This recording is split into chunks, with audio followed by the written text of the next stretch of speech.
ഞാൻ പ്രസവിച്ചില്ലാന്നേ ഉള്ളൂ. ഞാൻ വളർത്തിയത് അവളെ. അതുകൊണ്ട് അവളുടെ നന്മയ്ക്ക് വേണ്ടി ചെയ്യുന്നതാ. നീ തെറ്റിദ്ധരിക്കരുത്. കാര്യം എന്താണെന്ന് മനസ്സിലാവുന്നില്ല ചേച്ചി.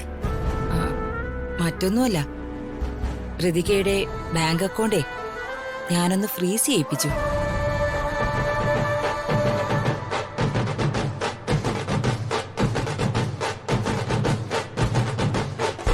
എന്താ പ്രതാപ, അതിലെന്തെങ്കിലും കുഴപ്പമുണ്ടോ? അല്ല, അത് മോശമായി ചേച്ചി. കല്യാണം കഴിപ്പിച്ച് വിട്ടോടനെ അത് ചെയ്ത് ഒട്ടും ശരിയായില്ല. ഞാനങ്ങനെ ചെയ്തതിൽ ഒത്തിരി കാരണങ്ങളുണ്ട് പ്രതാപ. 100% അതവളുടെ ഭാവിക്ക് വേണ്ടിയാ. എന്തായാലും അതിന്റെ ആവശ്യം തൽക്കാലം ഉണ്ടായിരുന്നില്ല. എന്തേലും ഒരു ആവശ്യം അവൾക്ക് നേരിട്ട അവൾക്ക് രാജുവിനെ ഡിപ്പെൻഡ് ചെയ്യേണ്ടി വരില്ലേ? അവളുടെ അക്കൗണ്ട് നമ്മൾ ഫ്രീസ് ചെയ്തിരിക്കുന്ന കാര്യം രാജു അറിഞ്ഞ നമുക്കല്ലേ ചേച്ചി നാണക്കേട്? അവള് ഒന്നും ഇല്ലാത്തവളൊന്നുമല്ലല്ലോ.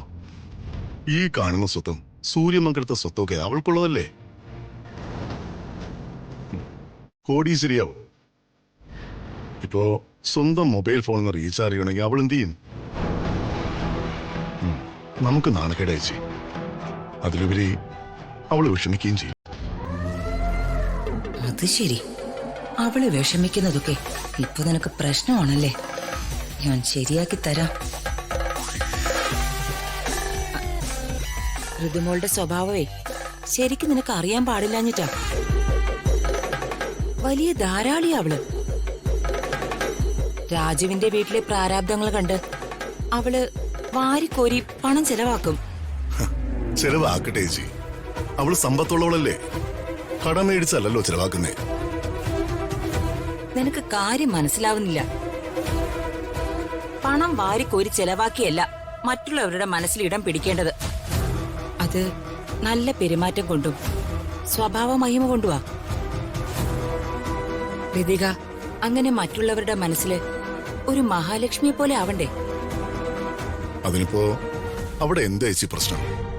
രാജുവിന്റെ വീട്ടിലെ എല്ലാവർക്കും ഋതിക ഇഷ്ടമല്ലേ? ഇഷ്ടമൊക്കെ തന്നെയാ.